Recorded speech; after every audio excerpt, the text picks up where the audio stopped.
మెదక్ జిల్లా వెల్దుర్తి మండల కేంద్రంలో సిపిఎం నాయకులు బంద్ కార్యక్రమాన్ని నిర్వహిస్తున్నారు.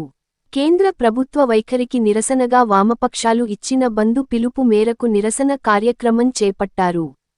మండల కేంద్రంలో కార్మికులు భారీ ర్యాలీ నిర్వహించి వ్యాపార సంస్థలను మూసివేయిస్తున్నారు.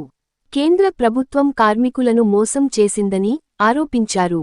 కేంద్ర ప్రభుత్వ వైఖరికి నిరసనగా ఆందోళన చేపట్టారు. కార్మికులందరికీ కనీస వేతనం అమలు చేయాలని, ఈఎస్సీ, పీఎఫ్ సౌకర్యం కల్పించాలని డిమాండ్ చేశారు. కార్మికులకు కనీస వేతనం అమలు చేసి ఉద్యోగ భద్రత కల్పించాలని వారు డిమాండ్ చేశారు.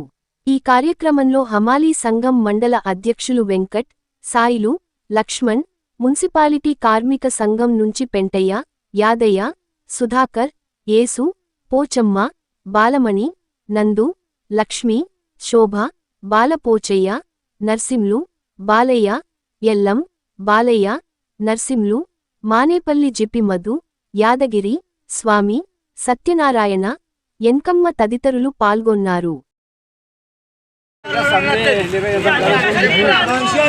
నరేంద్ర మోడీ లేబర్ కొత్తగా తెచ్చింది కాబట్టి ఈ సందర్భంగా అన్ని షాపులు బంద్ చేస్తున్నాము. ఎంపీలు కానీ, ఆశా వర్గాలు కానీ, గ్రామ పంచాయతీ కానీ అందరికీ వ్యతిరేకంగా చట్టాలను తీసుకొస్తుంది కాబట్టి ఈ నిరసనను బంద్ పెడుతున్నాం. ఈ బంద్ కొనసాగించడానికి అందరికీ మద్దతు ఇచ్చారు.